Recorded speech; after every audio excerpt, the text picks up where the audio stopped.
നമസ്കാരം. നമ്മുടെ പറമ്പിലും വീട്ടുപരിസരത്തും സർവ്വസാധാരണയായി കാണപ്പെടുന്ന ജീവിയാണ് തവള. എന്നാൽ തവള വീടിന്റെ ഓരോ ഭാഗത്ത് വരുന്നതിനും ഓരോ ഫലങ്ങളുണ്ടെന്ന് നിങ്ങൾക്കറിയാം. മരിച്ചുപോയവരുടെ ആത്മാക്കൾ തവളയുടെ രൂപത്തിൽ വന്ന് നമുക്ക് സൂചനകൾ നൽകുന്നുവെന്നാണ് വിശ്വാസം. ഫെങ്ഷൂയി പ്രകാരം തവള സമ്പത്തിന്റെയും ഐശ്വര്യത്തിന്റെയും പ്രതീകമാണ്.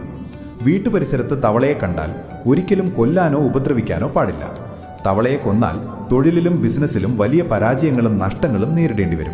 എന്നാൽ ഒരു തവള നിങ്ങളുടെ ദേഹത്തേക്ക് ചാടി വീണാൽ നിങ്ങൾ ഉടൻ സമ്പന്നരാകുമെന്നാണ് പുരാണങ്ങൾ പറയുന്നത്. വീടിന് മുൻവശത്തെ പുൽത്തകടിയിൽ തവളയെ കാണുന്നത് ബിസിനസ്സിലെ അഭിവൃദ്ധിയെയും സാമ്പത്തിക നേട്ടത്തെയുമാണ് സൂചിപ്പിക്കുന്നത്. അതുപോലെ വഴിയിൽ വെച്ച് തവളയെ കാണുന്നത് അപ്രതീക്ഷിതമായി പണം ലഭിക്കാനുള്ള സൂചനയാണ്. വീടിന്റെ പ്രധാന വാതിലിനടുത്ത് തവളയെ കാണുന്നത് കുടുംബ ഐക്യത്തെയും അടുക്കളയിൽ കാണുന്നത് ശുഭവാർത്തകളെയും സൂചിപ്പിക്കുന്നു. ദമ്പതികളുടെ ബെഡ്റൂമിലാണെങ്കിൽ സന്താനഭാഗ്യവും, വിവാഹം കഴിക്കാത്തവരുടെ മുറിയിലാണെങ്കിൽ